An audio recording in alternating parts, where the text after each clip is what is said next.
Welcome back, everyone. Today we're diving deep into a really fascinating topic, the Sacred Heart of Jesus. Oh, this is a good one. It's got a lot of layers, Yeah. history, theology, personal piety. Right. And we've got some great sources to guide us. We'll be looking at a devotional guide by Father Croiset, written shortly after the death of St. Margaret Mary Alacoque. Ah, a key figure when it comes to this devotion.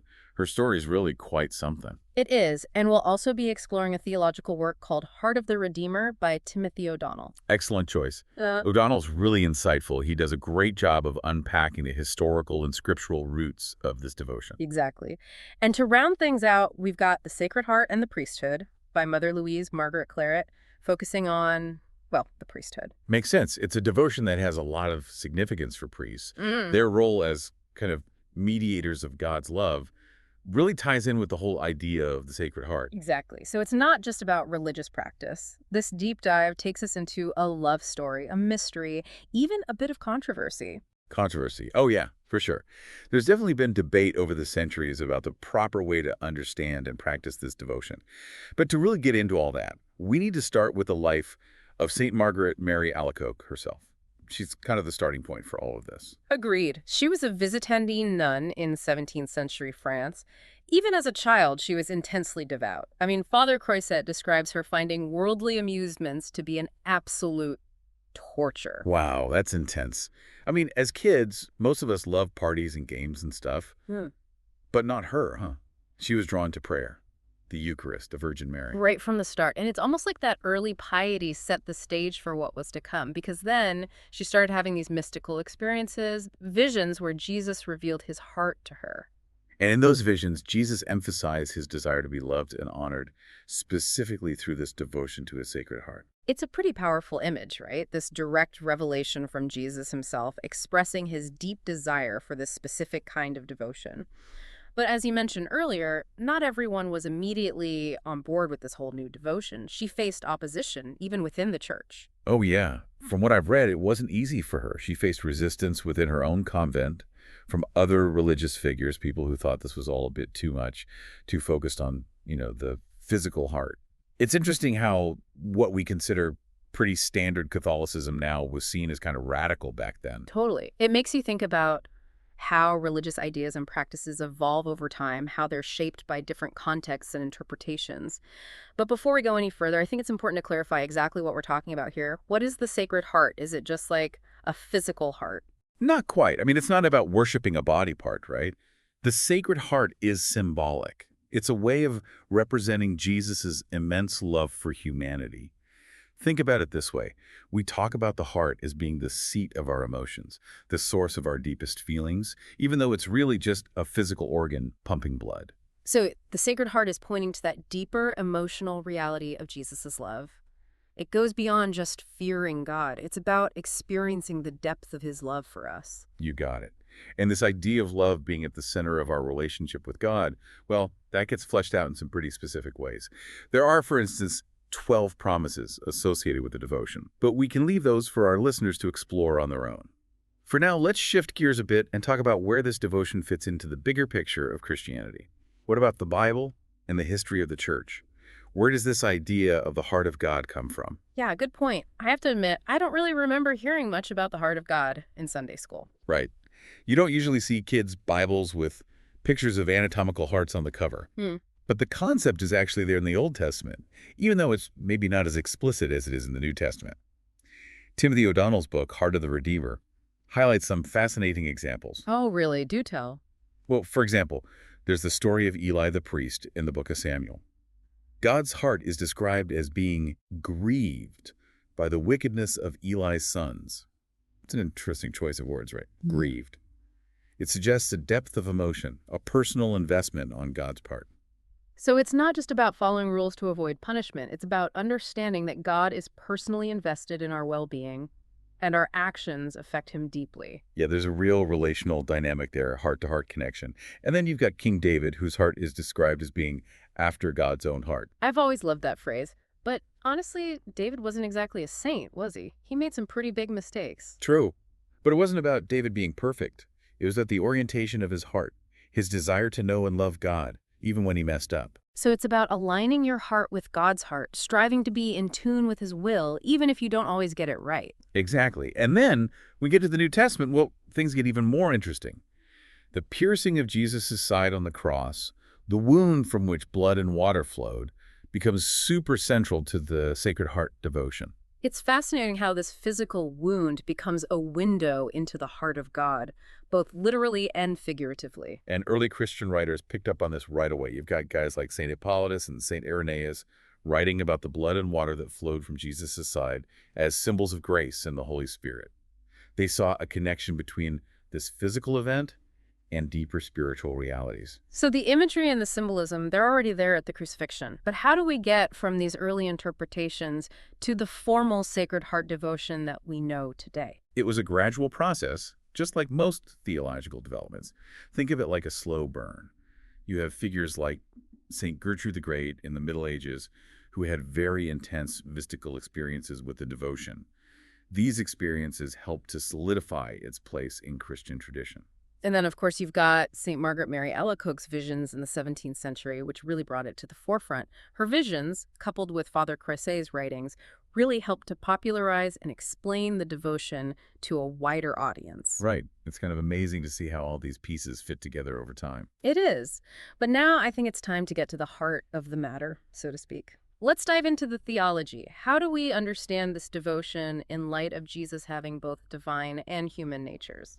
I mean, that's a pretty fundamental Christian concept, but it raises some tricky questions when you're talking about a specific part of his body, like his heart. Yeah, this is where the whole concept of the hypostatic union becomes really important. It's the idea that in Jesus, the divine and human natures are perfectly united in one person.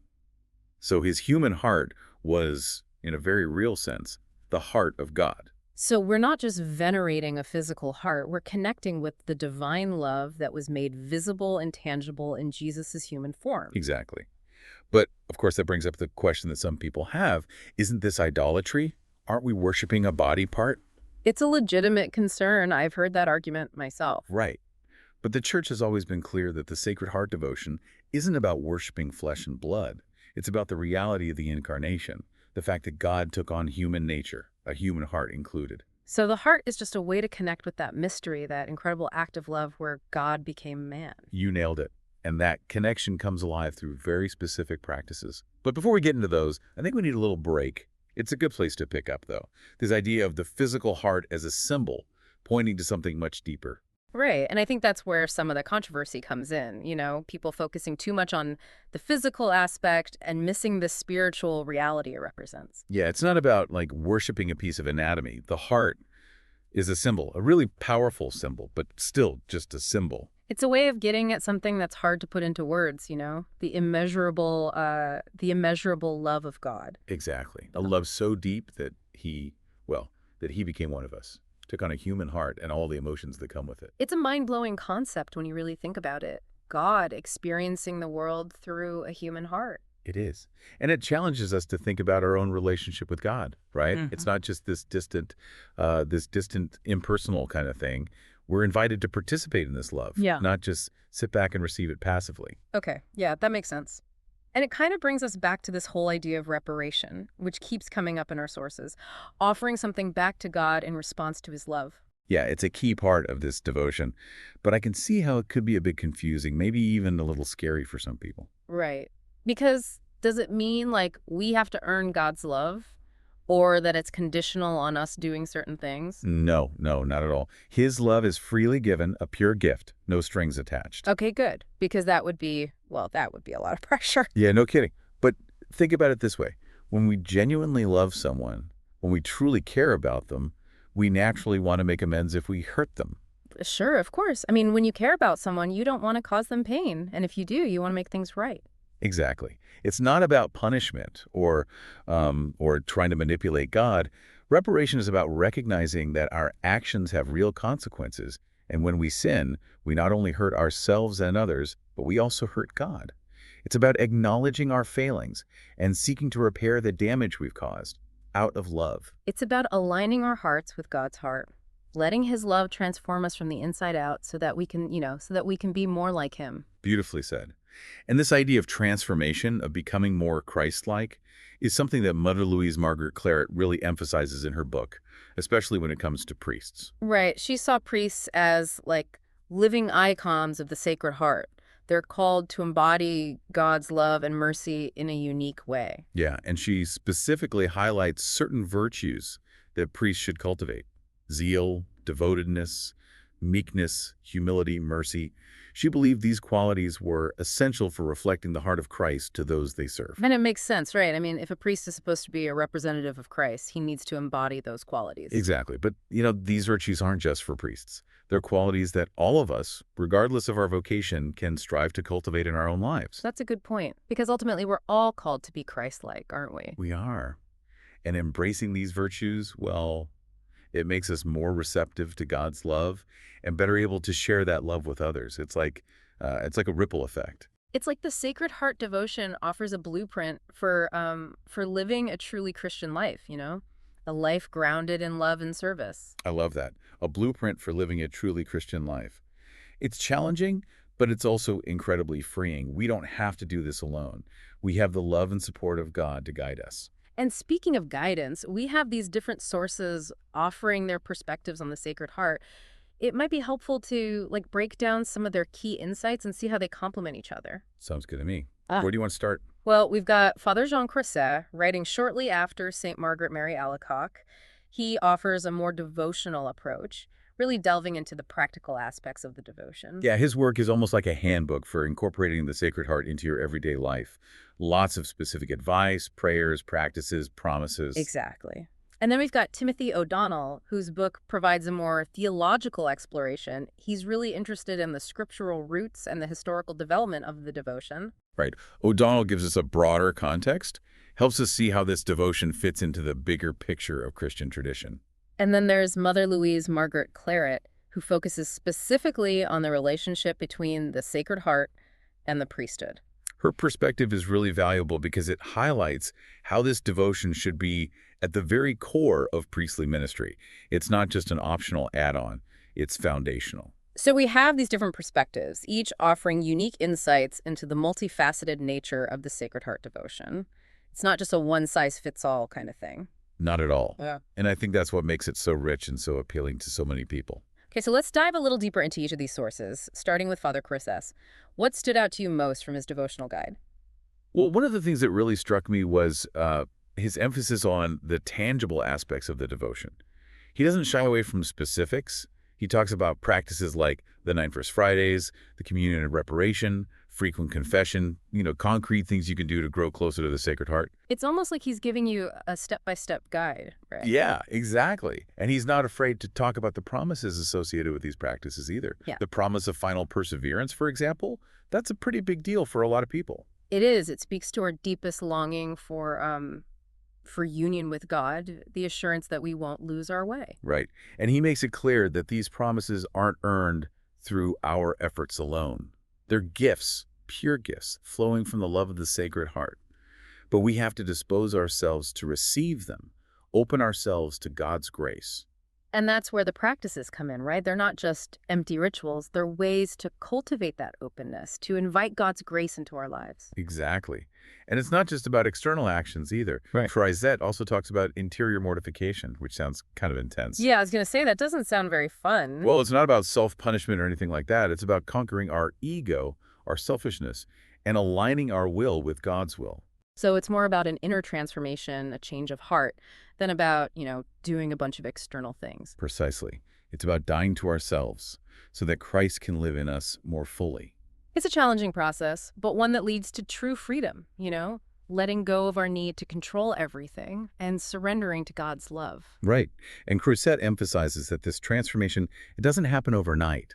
It's a gradual process, a journey of growth and change that unfolds over a lifetime.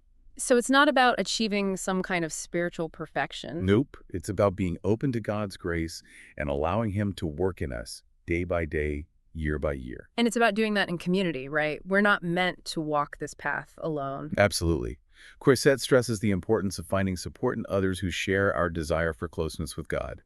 We need each other to stay encouraged, to hold each other accountable, to celebrate the victories and offer comfort in the struggles. That's so true. And the Sacred Heart devotion, with its emphasis on love, compassion, mercy, it creates a beautiful framework for fostering that sense of community. It does. Yeah. It calls us to see the face of Christ in everyone we encounter, to treat each other with kindness and understanding, to forgive as we've been forgiven. It's a message that, honestly, our world really needs right now. There's so much division, so much anger, so much judgment. Yeah, it can be disheartening. But the Sacred Heart reminds us that we were all connected, all part of the same human family, all loved unconditionally by God. It's a message of hope, healing, reconciliation, and it's not just a message for inside the church walls, right? Definitely not. It's meant to be lived out in our everyday lives, in our families, our workplaces, our communities. It's about bringing that same love and mercy to everyone we meet. It's about creating a ripple effect of compassion that can transform our world one heart at a time. I love that, a ripple effect of compassion. That's beautiful. Now let's shift gears a bit and talk about Timothy O'Donnell's book, Heart of the Redeemer. He takes a more historical and scriptural approach, exploring the roots of this devotion. Yeah, O'Donnell really digs deep into the background, showing how this devotion is actually rooted in the Old Testament and how it developed over centuries. One of the things that surprised me was his discussion of the Old Testament references to the heart of God. Really? I didn't realize that concept was in the Old Testament. I always thought it was more of a New Testament idea. Right, but it's there. O'Donnell points out how the Old Testament often uses the imagery of God's heart to convey his emotions, his intentions, even his vulnerability. Interesting. Can you give an example? Sure. In the book of Samuel, there's a passage where God's heart is described as being grieved by the wickedness of Eli's sons. That word grieved, it really jumps out at you. It does. It suggests that God isn't some unfeeling, distant being. He's personally affected by our actions. Exactly. And then there's the famous description of King David as a man after God's own heart. It's not saying David was perfect, obviously. Yeah, he had his fair share of flaws. He did. But it was about the orientation of his heart, his deep desire to please God. It's about that personal relationship, that heart-to-heart connection. So even in the Old Testament, we see glimpses of this idea that God isn't just a set of rules or a distant force, but a personal God who desires a relationship with us. Exactly. And then in the New Testament, well, things become even more explicit. The piercing of Jesus' side on the cross, that wound where blood and water flowed, becomes super central to the Sacred Heart devotion. It's like that physical wound gives us a glimpse into the very heart of God, both literally and metaphorically. And you see the early church fathers picking up on that right away. Guys like St. Hippolytus and St. Irenaeus, they wrote about the blood and water as symbols of grace and the Holy Spirit. So they saw a connection between this physical event, the crucifixion, and these deeper spiritual realities. Exactly. And it's fascinating to see how those early interpretations kind of foreshadow the development of the Sacred Heart devotion as we know it today. It's like they recognized that this wasn't just a physical event, it was a revelation of God's very nature, his heart of love and mercy. Exactly. And O'Donnell does a great job of tracing that development, showing how the Sacred Heart devotion didn't just appear out of nowhere. It evolved over centuries, shaped by scripture, theology, and the experiences of devout individuals. You have mystics like St. Gertrude the Great in the Middle Ages who had very powerful encounters with the Sacred Heart. And then, of course, you've got St. Margaret Mary Alacoque's visions in the 17th century, which really brought the devotion to the forefront. Right.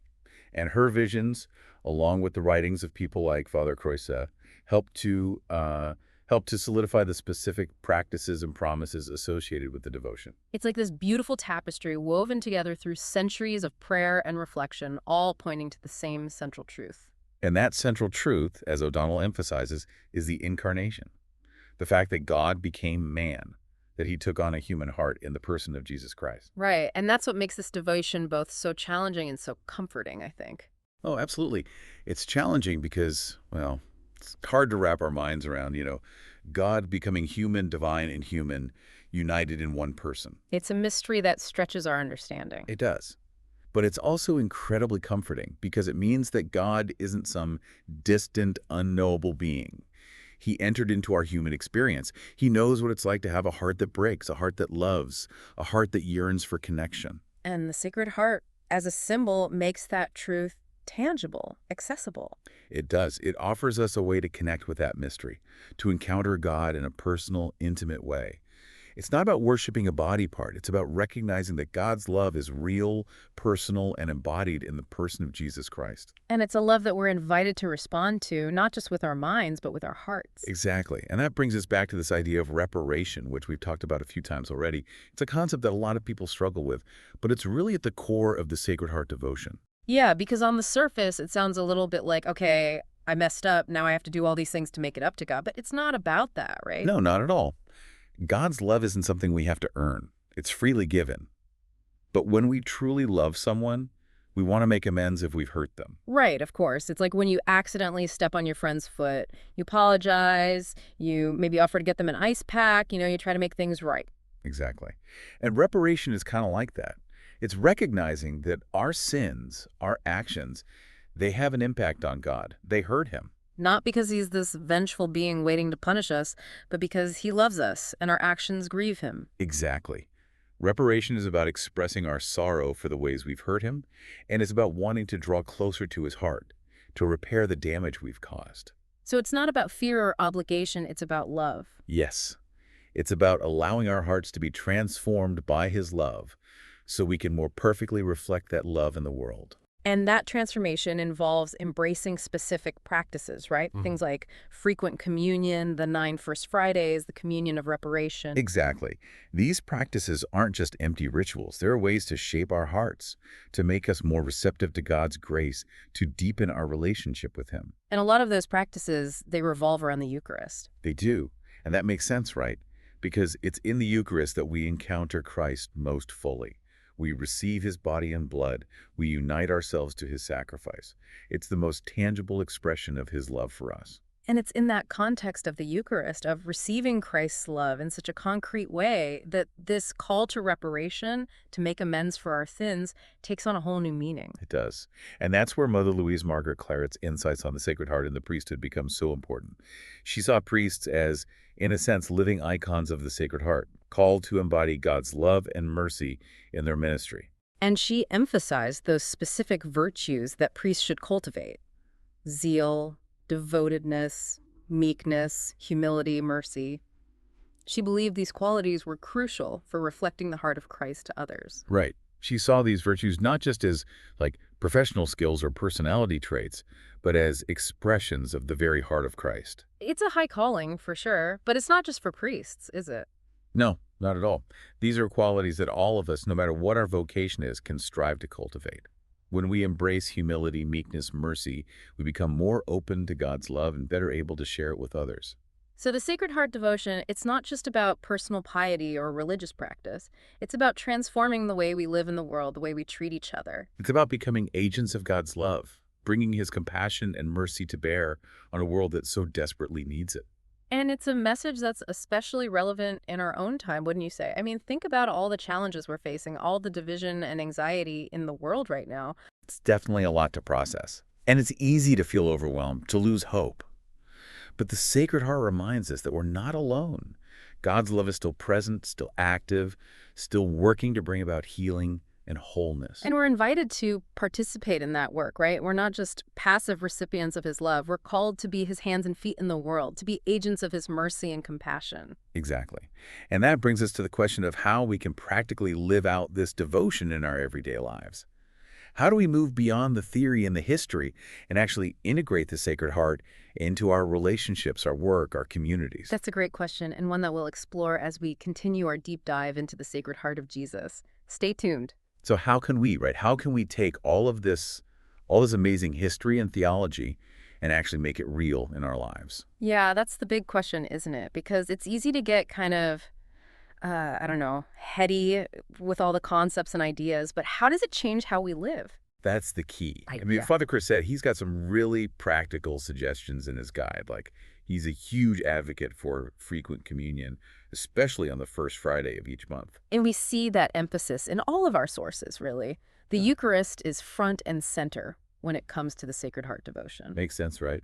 I mean, it's in the Eucharist that we encounter Christ in the most direct way possible, receiving his body and blood, uniting ourselves to a sacrifice. It's like a direct infusion of his love right into our hearts. Exactly. Yeah. And Croiset, he doesn't stop there. He also talks about practices like the 9 First Fridays devotion. You know, receiving communion on 9 consecutive First Fridays with a specific intention to honor the Sacred Heart. And that one comes with the promise of final perseverance, which is, well, it's a pretty big deal for a lot of people. It is. But even beyond the promise itself, I think there's something powerful about committing to that regular rhythm of receiving the Eucharist.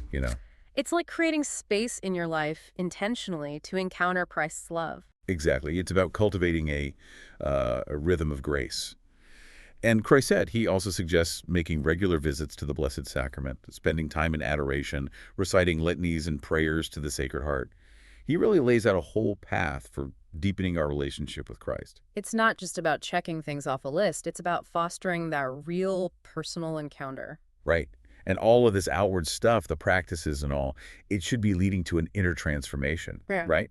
That's what Croiset and Mother Claret both emphasize. We need to cultivate those virtues that reflect the heart of Christ. Humility, meekness, mercy, zeal. Those were big ones for Mother Claret, especially when it came to priests. Yeah, she really believed those virtues were essential for priests. If they're going to be effective ministers of God's love, they have to embody those qualities. But honestly, it's not just about priests, is it? No, you're right. I mean, we're all called to be Christ-like, to let those virtues shape our lives. Think about it. What would our world look like if we all, if we all really tried to live out humility, meekness, mercy, and zeal? It's a challenging thought, but also, wow, so hopeful. It reminds us that this devotion, it's not just about our own personal piety, it's about changing the world around us. Exactly. It's about becoming agents of God's love, bringing his compassion and mercy to a world that's hurting. That brings us back to something Timothy O'Donnell talked about in his book, how this devotion emerged during a time of incredible upheaval. Wars, plagues, social unrest. Sound familiar? Right. I mean, our world today, it's full of its own challenges. Maybe, just maybe, this devotion is exactly what we need right now. When everything feels uncertain, when fear and division seem to be winning, it's so easy to lose hope. It is. But the Sacred Heart reminds us that we're not alone. God's love, it's still there. It's still powerful. It's still working to bring about healing and peace. And we can be part of that, right? We're not just passive observers. We can choose to be instruments of his love to spread his compassion and mercy wherever we go. Exactly. It's not just about feeling good or having warm, fuzzy feelings. It's about making a difference in the world, about living out our faith in concrete ways. So as we wrap up this deep dive, I think the question we want to leave our listeners with is this. How will you respond to the love of the Sacred Heart? Will you let it transform your life, your relationships, your actions in the world? It's a challenge for sure, but it's also an invitation, a call to something deeper, something more meaningful, something that can bring true and lasting joy. Thanks for joining us on this deep dive into the Sacred Heart of Jesus.